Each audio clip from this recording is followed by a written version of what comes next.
Any word that you can use to describe this pedal can and should be said equally about macaroni and cheese. It's orange. However, in addition to that, it's genuinely inspiring, it's packed full of tone, extraordinarily smooth and very creamy. I would argue that anyone learning about tone should play this pedal and add its amazing feature set to their vocabulary. It's smashing pumpkins in a box. All right! Woo! Yes!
I like this pedal. You like this pedal. We both like this pedal. Pumpkins. We should like this pedal together. Aww. Should we do the high five with the B? We can raise it together. We'll just coddle it. Maybe we could share custody. It is definitely a child worthy of love, deserving of love, that pedal. It has a history with like the Smashing Pumpkins, right? Talk about that. I saw an interview with Billy Corgan talking about this pedal, and I think that he helped design it, if I recall correctly. And what he wanted to create was the sound of his Big Muff through the amplifiers he was playing at the time. And I think he was also stacking some other things in front of the Big Muff. And so what we get with the Op-Amp is a much more mid-rangey, focused fuzz pedal. The mid-range on this pedal is crazy big. It is the tone sweep is massive that you guys just heard in the video. It's amazing. What I like about the tone sweep though is in some pedals it can become too bassy or become too thin. I think every part of that tone pot is musical. I think it's all usable. There's a lot of stuff in there that I could find use for on an album or in a live setting, or if I need like that kind of telephone, like just all mids, no treble, no bass, kind of like poke through for like maybe the intro of a song, and then like it all hits in together. I definitely could use it for leads or rhythms. I really like the way chords felt through this pedal.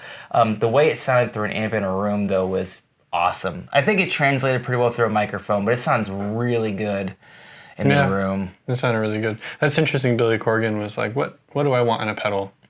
Me. Inside of it. Yeah, that and his wrestling league that he like tried to get into.